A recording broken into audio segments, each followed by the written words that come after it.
Welcome to the Beyond Sugar Freedom podcast. I'm your host, Danielle Dame, holistic nutrition coach and speaker. Let's dive in. Hey everyone. Welcome to another episode here on the Beyond Sugar Freedom podcast. I'm your hostess, Danielle Dame, sugar freedom expert and somatic embodiment coach. And today we're going to be having a somatic conversation.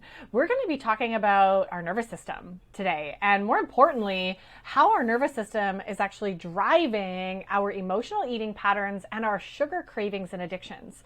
So this is a long overdue podcast and a conversation that I am simply starting today. There is so much more that we can go into, and we will be having more of these conversations, especially over in the upcoming workshop that I am so excited to be hosting in April. Hopefully you've already signed up. I'm going to be hosting a How to Heal from Sugar Addiction and Emotional Eating 3-day live workshop that kicks off on April 9th. And the best part is it's completely free to join. So if you haven't yet registered, you'll get access to the recordings as well if you can't be there live. Come and get your name on the list. You can find the link to join for free in the show notes below. And of course, if you're wanting to take this conversation around emotional health and resiliency and nervous system even deeper, I'm so excited to be hosting the next round of my 8-week emotional empowerment program that is kicking off the first week of May, and I'm opening up registration for that really soon. So come and get your name on the wait list, and actually as soon as you do that, you're actually going to get early bird access and some really incredible early bird bonuses just for joining the waitlist. So if you want to know more about that upcoming program and really be applying everything that we're talking about, not only in this episode or in the upcoming free 3-day event, we're going to be really deeply applying this in your own life, very specific to you, and taking action, which we know, right? If you've been listening to this show for a while, you know that action is where change and transformation happen, not just in listening to another podcast. So this is going to be a really important podcast for you to listen to, of course, obviously, but nothing's going to change in your life unless you actually take action. And that's really what my programs are all about. And this 8-week journey in the emotional empowerment program is just such a deep dive into all of the very deep inner healing and root causes that are ultimately leading us to be binging on sugar, to be addicted to sugar or any other addiction we may have in our life right now, whether it's wine or Netflix, these numbing out patterns. So we're going to talk more about that today. But if you want to take it to the next level, come and get on the wait list. I will definitely post the link for that below. And as always, I love giving a little update. You can see clearly if you're watching this on YouTube that I'm still in Costa Rica. At the time of recording this episode, I'm actually just in my final week here. Final week. I cannot believe how quickly these 6 weeks are flying by. And it's been so lovely getting some natural vitamin D and just seeing the lush jungle and the animals and diversity and getting to practice my Spanish. It's been a really, really wonderful experience. And if you listened to last week's episode, you also know that it's been full of challenges and full of ups and downs. And one of the pieces that, is really an insight that I wanted to remind all of you of, and really actually ties into what we're talking about today, ties into my upcoming program and the reason that I focus on group experiences and healing, is this understanding of connection. So I've been alone now here in Costa Rica for about a week, and it's been a really interesting journey. The first few days, I noticed that I was feeling really lonely. I was really feeling, not mentally stable. I was feeling a little bit blah, a little bit sad, a little bit like I don't really want to do anything, a little disengaged with life. And I know myself enough, and I know the tools that I need to access. And for me, it was connection. I'm missing connection. I'm here at an Airbnb all by myself. It's not a shared complex. There's not a lot of people. There's nobody for me to talk to during the day unless I go out and interact with people. So I started doing that. And immediately I noticed feeling more grounded, feeling more connected, feeling more alive and more joyful. So I've made some really beautiful connections since I got here. I've connected with a few other people who are just traveling through the area, and we've gone out for dinner, we've gone out dancing, I've been to a few events, and it's made such a difference in my mood and just a difference in how I'm showing up and how I'm feeling every day. So we can't underestimate the importance of connection, and not just any connection, not just the small talk with your waitress or small talk with someone on the street, but real good conversations and real good connection and laughter and deep conversations. So if you're missing that, this is your reminder here and today to find that, to create that. It is something you have to create. In this day and age, it can be hard to find real connection. And let me be a testament to the fact that you can find it anywhere. It just takes one person. It was the one girl that I connected with, the one woman that I connected with here, and we had the best time together, laughing and sharing about our lives and our dreams and our hopes and talking about all sorts of wonderful topics. And just that was a catalyst for me to get out more, to connect more, to feel just more alive. So it can just take one person, and you can do it anywhere in the world. It just takes putting yourself out there, right? Putting that post out on a Facebook group or reaching out to that friend that you haven't connected with in a while and getting together and seeing what happens. So connection is important. And as I said, this ties into exactly what we're talking about today with nervous system, because part of the problem is that we are disconnected from each other. We have false connection with things like social media and the internet. It's false connection where we're not actually being in real deep connection with people. We think we're connected with people. We think we know what's going on in people's lives. But of course, it's just one side of it that we see online. It's not the real truth. It's not the real vulnerability. It's not the real human physical touch and experiences together. It's extremely different. And it's something that we're starving for, real connection and the regulation that supports our nervous system with. So segueing and sliding really nicely into exactly what we're talking about today is this connection between our nervous system and how it's actually driving our emotional eating and our sugar cravings. And more specifically, a dysregulated nervous system, which we're going to talk about in a second, driving addictive patterns, driving as a root cause of your addiction to sugar, your dependency on sugar, your emotional eating habits, the binge eating habits. And I'll caveat this with saying a lot of what I'm learning here, a lot of the conversations we're having about nervous system here today on the show is brought to you by the recent training that I did, a somatic embodiment training with Soulful Somatic, really learning from a lot of the experts in the field of psychology and nervous system regulation and trauma, as well as the years of learning and studying that I've done with Gabor Mate, and learning from him and his teachings and his research that he's been doing for decades on trauma and how it actually imprints our nervous system and is the root of addiction. So a lot of this is coming through that lens, and I will caveat with saying I'm not a medical professional. I'm not a trained counselor.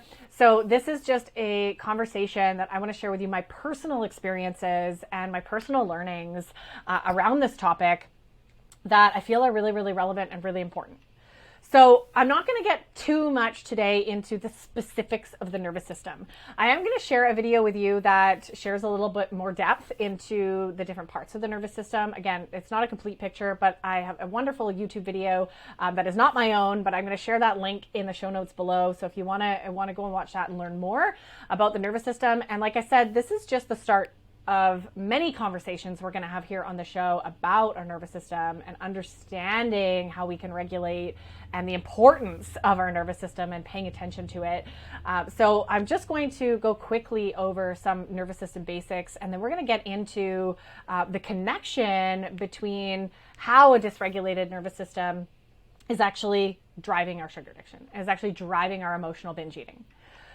So what is the nervous system? There's a billion definitions, so I'm just going to share this one for simplicity's sake. The nervous system is a set of, or a collection of our organs, our spinal cord, our brain, and all sorts of nerves, hence the name nervous system, that really are ultimately this operating system, this energetic operating system and a physical operating system that are responsible for the control of the whole body.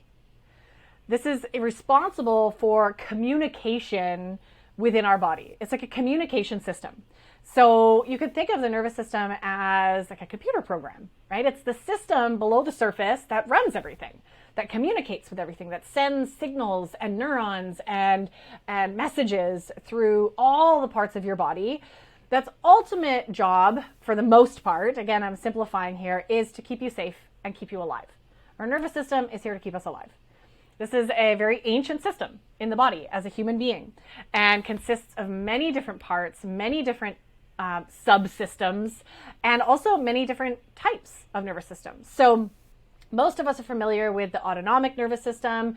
There's also the central nervous system. We have a peripheral nervous system as well, that really are all at play 24/7.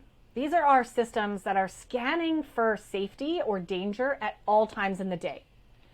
Now, how is our nervous system actually linked to sugar addiction and emotional eating? So we have to first understand what it means to have a regulated nervous system and what it means to have a dysregulated nervous system. So a regulated nervous system is a nervous system which functions effortlessly by switching on and off and in between the different states of a nervous system. We have different states, safety, rest and digest. We have fight and flight. So switching between all of these different states with ease and speed. So this is a resilient, stress resilient, regulated nervous system response. It's not about being relaxed all the time. It's about maybe having some fear, having a fight or flight response. Maybe you're very really, being chased by a dog and your nervous system's kicking into high gear because this is a very real threat. And then how quickly are you able to then regulate, right? So a regulated nervous system will then, when you are safe, when you're in a safe space, locked in your house, the dog's outside, your system will shift into relax, right? Shift back into safety. Now, with a dysregulated nervous system, this doesn't happen. We essentially get stuck in a state of survival. So even if the threat is no longer there, even if that dog has disappeared or been put on a leash and you're safely locked inside your car, even in those situations, your system is stuck in danger mode, in survival mode, never really fully switching into rest and safety. So it's almost like your alarm system of survival is constantly on, even when the threat is no longer there. Now, this is where, as a system that most of us have developed dysregulated systems since childhood, we begin to develop adaptive strategies to build temporary relief. And this is where addictive patterning comes in. Also, when our nervous system is dysregulated, it actually prevents our body from focusing on health supporting activities like detox, right? And autophagy. Our body stays in this high alert state, this high stress alarm state, and funnels all of the energetic resources into those modes that it needs to escape danger and away from health supporting activities like healthy digestion, brain development, autophagy, detox, these things that we know support the avoidance of disease. So if we're always stuck in stress response, in nervous system on response, our body is not promoting health. It's actually in a constant chronic inflammation state. And this is where it is also leading to physical disease. This chronic stress, we've heard this before, right? This chronic stress state, chronic inflammation state is now being understood to be the root of disease. Chronic disease, any disease. So understanding that the nervous system is at play here. So the question then becomes why and how did we become dysregulated? And then of course, how do we get out of it? Because it's possible. So it's really just important to understand that this imprint, our nervous system dysregulation, starts in childhood, starts as an infant, and actually it starts in the womb. And we could even talk about how trauma and these nervous system patterns are handed down for at least 3 generations, genetically and energetically. So there's a lot of ancestral and even past life, if we want to go there, trauma that is imprinted and carried down energetically and genetically through our nervous system. So the truth is that we live in a world where most of us, in some capacity, didn't get what we needed at some point in our childhood, which caused our nervous systems to start to get set up and to be essentially wired wrong. I hate using that word, but that's the word that works here. So this is where we start the conversation around trauma, and understanding that trauma is actually what happens inside of us as a result of what happened to us. So trauma is not an event. It's the reaction inside and the lack of safety that we feel inside as a result of that event. So most of us are familiar with the big T traumas, things like physical abuse or emotional abuse, war, sexual abuse. Like there's a lot that we're very aware of in that realm with trauma. But for a lot of us, myself included, we forget that there's actually big T traumas for an infant that might not seem like a big deal, but are in terms of our survival needs at that state in time. Because as an infant, and even in the womb, and up till the first, they say 7 years of life, as we're trying to figure out the world, our complete survival relies on our caregivers. So if any of our basic needs of attachment, of love, of feeling safe, of feeling emotionally connected, feeling understood, these very basic psychological needs, if any of them are not met, we immediately feel unsafe. And we start to develop coping mechanisms to get those needs met. And this is where beliefs and identities and all sorts of coping mechanisms start to develop that many parents would just label as bad behavior. When really a child is attempting, and this beautiful system that we have built into us as human beings is attempting to get its needs met. So a temper tantrum being a call for love, right, and connection that child may not be getting. So all of us, in some shape or form, have had experiences, lack of needs met, experiences or events that have happened to us that have imprinted in our nervous system at a young, very vulnerable age where we don't really know how the world works yet. We don't know that we can look after ourselves because we can't. A child dies without its caregivers, right? Without somebody feeding it and looking after it and keeping it safe. So there's all of these different nuances, and we're not going to talk about all the things today, but at some point in those young years of life, we learned these coping mechanisms and really the energetic blueprints in our nervous system in order to survive. So at that time, that was a good thing. But now these blueprints are really causing us to continue these maladaptive and dysregulated responses that are leading to addictive behaviors. So these blueprints now involving and learning that it's not safe to be in our body, that it's not safe to feel emotions or express emotions, because if we do, we don't get the love that we need from our parents, or we get yelled at by our parents, right? And we also learn to not be ourselves. We learn how to conform so that our parents will love us, right? And essentially attach to us and give us the attention that we need. So we begin disconnecting and dysregulating from our emotional body. We begin checking out. It's not okay to feel emotions. I'm going to ignore these emotions. I'm going to keep them to myself. I'm going to stuff them down. I'm going to pretend to be someone else. And again, this is not consciously happening. This is all subconscious survival mechanisms at work, and it's fascinating. I hope you're fascinated.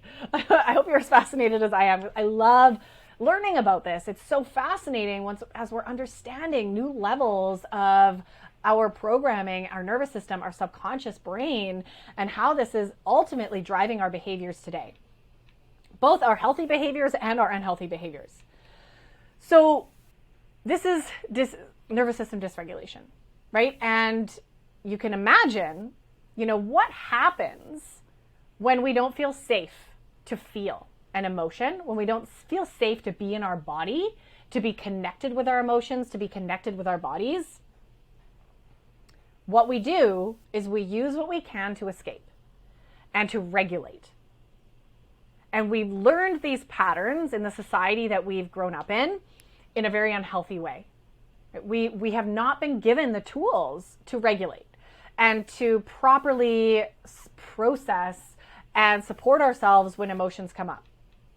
right? If you're feeling nervous, you're feeling anxious, maybe you're feeling afraid or grief or discomfort in your body, some difficult emotions are coming up, but you have no tools to regulate, and you have this deep-rooted belief that it is not safe to feel these emotions, and have no idea how to actually process them, how to release them from your body because it's never something you learned, of course you're going to turn to something to escape and numb.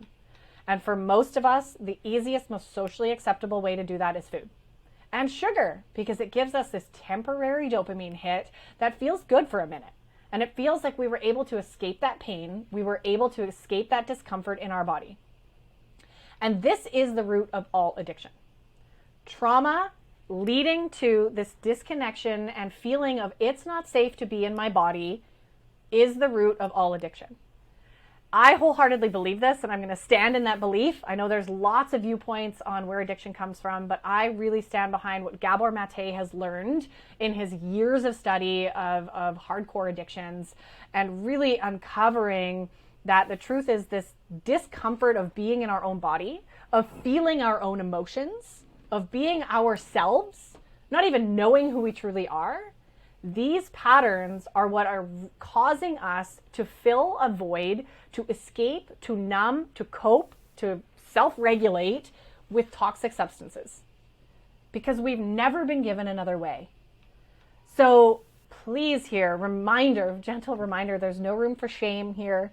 There's no room for guilt or blame. This is just a byproduct. We are all a byproduct of the society that we grew up in. And our parents didn't know this. We're only recently uncovering and understanding how these imprints, starting in the womb and even starting, 3 generations back, have actually impacted us today. And I know personally myself, I've gone into ancestral trauma and understood that, my lineage, having lived through World War II and being in this fear and scarcity and hoarding food and not knowing if you're going to be able to eat, has actually been passed down to me. And my fear of scarcity and feeling like there's not enough to go around.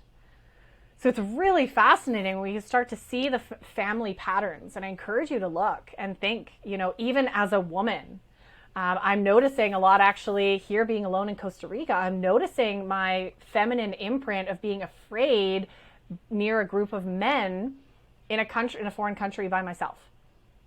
There's construction happening right next to my Airbnb, and I notice my body go kind of into alert mode every time I leave and come home. And this is a very, very real imprint as a woman in my body. In the past, it was not safe to be in those situations, to be alone with a group of strange men.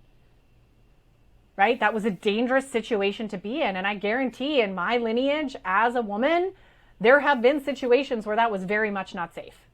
So this imprint is still in me, even though when I really think about it and look and feel into my current situation, I'm very safe. These construction men are super nice. They're lovely human beings. There's no danger to me, but I'm noticing this response in my body that is not mine.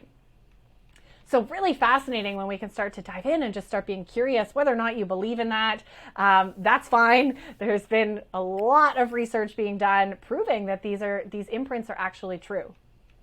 And fascinating as well, while we're on the topic of addiction here, is this understanding that, the last few years and decades, scientists and psychologists have understood addiction as something that was genetically passed down.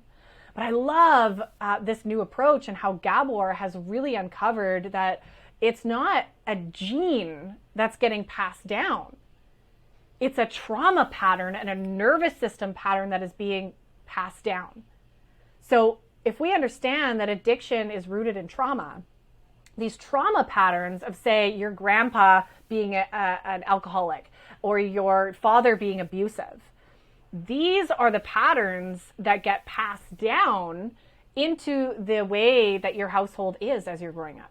The lack of love, the disconnection, the feelings of unsafety, the not feeling worthy and loved. That's what's getting handed down, not a gene. So I'm going to throw that out there as a really fascinating alternative way to really be looking at addiction. And I wholeheartedly believe this, knowing what I know about energy and about patterns and nervous systems and belief systems and how these perpetuate in our lives. I can even see this in my own family, in my own life, with, you know, my mother's side of the family, my grandma being extremely disconnected from her emotions, being so just in coping mode. Then being raising my mom in that household where we don't talk about emotions, we just shove them under the rug, we pretend everything's okay. My mom grew up in that environment, and then of course handed that down to me in my upbringing. We didn't talk about emotions, you know, we weren't able to really connect in my feelings as a very sensitive young child because my mom didn't have those tools. So the tools aren't handed down. And this is where we start getting into those patterns that we see in families. So how we've learned to regulate, you know, how society has actually taught us to regulate is using things like food, using things like drugs, using social media, technology, right? Waking up first thing in the morning, feeling nervous about a work meeting you have and immediately going and scrolling on Instagram or YouTube, right? We also learn to regulate by disassociating from our bodies. I know most of the women that I work with have completely no idea how to feel. There's no felt sense in the body of any feeling other than just flat. So this disassociation is a huge trauma response. And also this desire to pull away and disconnect from people. Even though we need connection, as I talked about earlier, there's also this very real regulation response that it feels safer to disconnect. Even though we need connection, it feels unsafe, so we disconnect. So it becomes this vicious cycle, and we feel like we're regulating our nervous systems by just being alone, but we're actually doing more harm over the long run. So how can we begin? Here's the question now.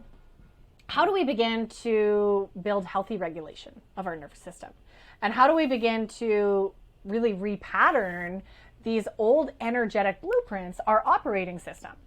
Right? Because we understand now, and I'm really understanding this now. I mean, when I started, you can listen to episodes on the podcast from last year. You don't hear me talk about this because this is something new that I'm really understanding and learning, is that it's not all about the brain. We do so much mindset work, you know, affirmations and belief changes and, you know, all the mind stuff, building habits, like all this good mind stuff, which is helpful. We definitely need the mind, but we have to also tap into the body. So when we talk about how we can learn to regulate, we're learning how to teach our body, again, how to properly switch between all the different phases of a healthy nervous system. So again, it's not about always being in Zen mode, right? It's about having a stress response to something that is a very real danger and then relaxing again, right? Finding our way to safety. And a regulated nervous system also doesn't fire up for threats that aren't actually there, right? So oftentimes we can think about a scary situation and get fired up, right? Our stress response will come in because our body doesn't know the difference between a real threat and a threat that you're just thinking about. So this is where watching things like violent movies, that's something I never do anymore. My body does not need that nervous system activation. Some people love that adrenaline rush, right? And that adrenaline is your body's fight and flight response kicking on. And it's actually very toxic for the body. It's giving it a stress response that, in my opinion, we have enough stress to deal with. We don't need to be getting it from the news. We don't need to be getting it from movies. We don't need to be getting it from bungee jumping. And I know some of you love that. And obviously there's a fine line and a balance for each of you to navigate, but just to consider that some of these thrill-seeking things are actually just continuing to keep your fight and flight response activated. So how do we regulate? Okay, and how do we retrain our body here? There's so many things that we can do, and the biggest, most important thing to do is to begin investigating support in this area. Whether with a somatic embodiment coach or a trauma-informed therapist or various different modalities that do exist out there in the world to help go in and actually tap into the nervous system. So how we heal the nervous system is first by making contact with it, right? And connecting with it and learning from it and allowing the nervous system to actually release what it hasn't released. So this is where we talk about emotional release, and energetic release that comes with that from these situations in our whole life that we have not released the blueprint from. So all of these adverse situations, the sadness, the guilt, the fear, the terror, the heartbreak, all of the emotions that we've ever experienced energetically as a human being need to be felt and processed. And if they're not, our nervous system will stay dysregulated. So again, there's so many techniques that we can do this. We can retrain our nervous system. Breath is one of the most powerful tools. Breath work, as well as psychedelic therapy, something I'm a huge proponent of. But both of these can help get into the root of trauma, get into the nervous system, get into your subconscious mind, and repattern, maybe even giving yourself what you didn't get as a child. Right? This is one of the beautiful things that we can access through psychedelic therapy specifically is actually going back into those trauma situations where we didn't get the hug we needed, we didn't get the validation that we needed or the attachment that we needed, and we can actually go in and give that to ourselves. So it's almost like traveling back in time, which is really cool. But obviously breath work as well is another way that we can access this nervous system, this theta brain state, without using psychedelic substances, just using the power of our own breath. We can access our deep-rooted energetic blueprint and allow the body to release what needs to release through movement, through pain, through sound, through emotions. A good breathwork session has all those combined into one and really allows us to release bit by bit those imprints in the nervous system and teaching our nervous system what it means to rest. So a good proper breathwork session, just like at the end of a yoga class, has that super rest state. So really dropping down into releasing every sense of tension in the body and teaching your body that it's okay to rest and it's okay to be fully surrendered. Connection is also going to be really, really important. Connection, physical contact, co-regulating with others who have a regulated nervous system. This is one of the most powerful techniques, right? You ever notice how good it feels to be around someone who's very relaxed? Someone who talks slow and just feels relaxed and grounded and gives you a nice slow hug. Somebody who's just not in a rush. We notice, like, when we're around that type of person, how we start to drop into that state versus being around someone who's talking really fast, really nervous, has a million things going on, is just complaining about how busy they are, is multitasking and doing 6 things while they're talking to you. Even hearing me talk about this right now, I'm noticing myself get activated. That's a very stressful type of person to be around, right? And that might be you. And this is where co-regulation becomes so important, is being with someone who has a regulated nervous system that can hold you in that space and help you come down and learn, like, oh, I can be in this too. I can be this relaxed. I can be this at ease. I can let go of the tension in my body. I can remember to breathe again. So co-regulation is very important. Another piece here is nature, right? Really being in nature, grounding, doing movement practices that stimulate the nervous system in a relaxed way. Things like yoga or Tai Chi, right? That really teach your body to relax, right? To bring that down a notch.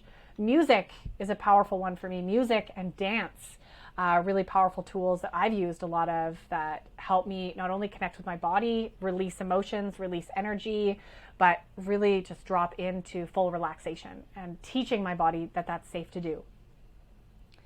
So these are just a handful of tools that we can use to regulate in a healthy way, right? So the more of these tools that you build into your life, the more you're going to notice over time your system starting to re-imprint. You're downloading a new program on your computer. And this takes time. This takes a lot of work. I'm not gonna sugarcoat it. This takes a commitment to really going in and learning about your nervous system, learning what activates it, learning how to build in stillness and mindful practices and regulation practices like we just talked about into your daily life.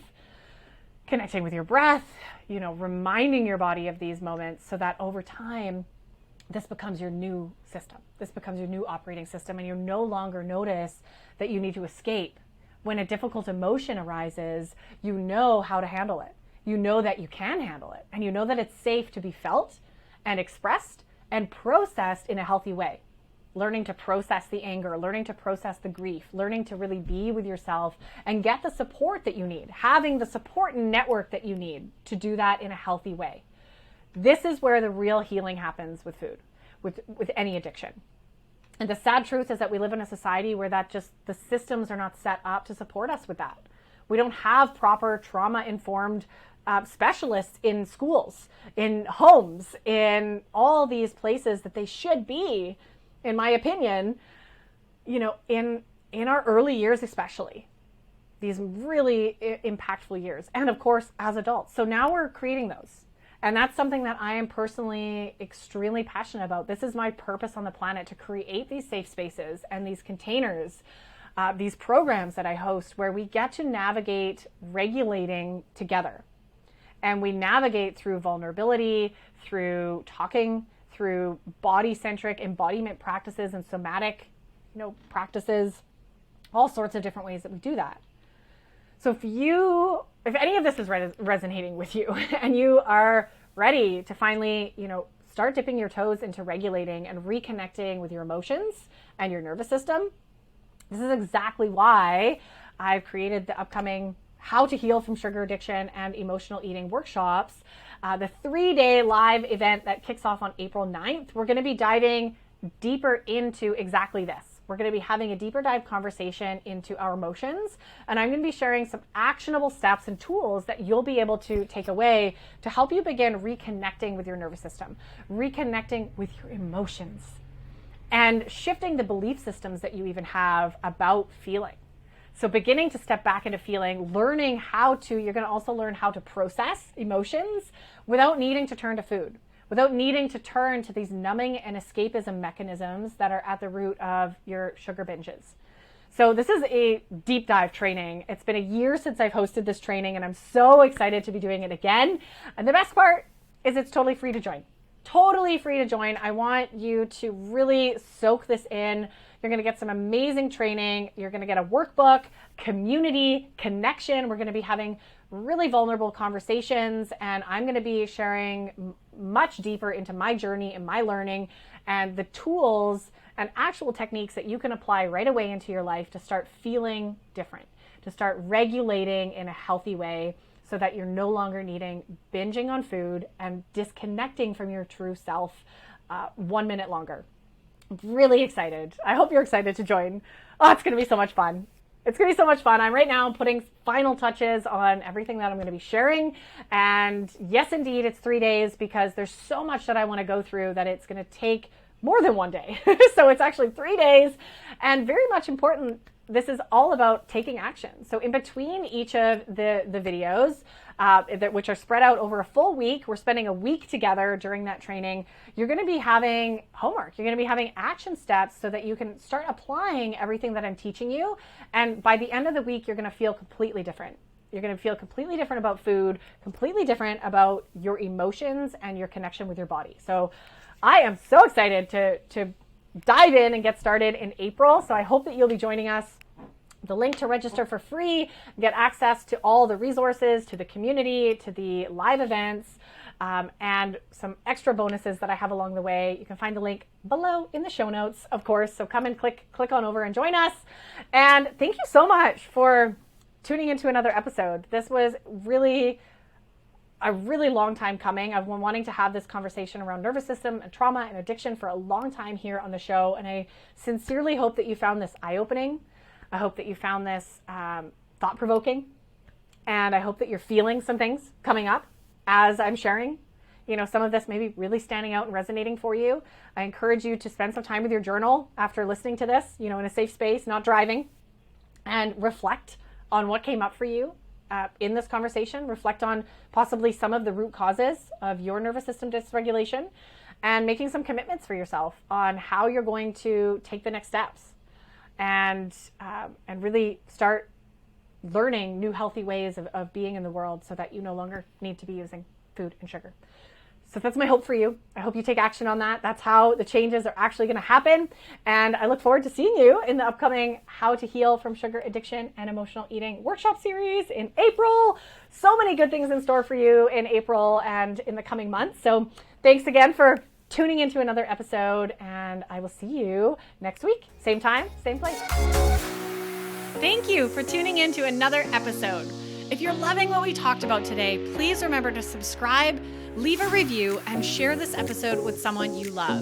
And if you're ready to dive deeper into discovering your root causes and patterns that are keeping you hooked on sugar, be sure to check out our brand new free workshop series that will help you kick emotional eating for good. Find the link to download this free series and other amazing resources in the show notes below.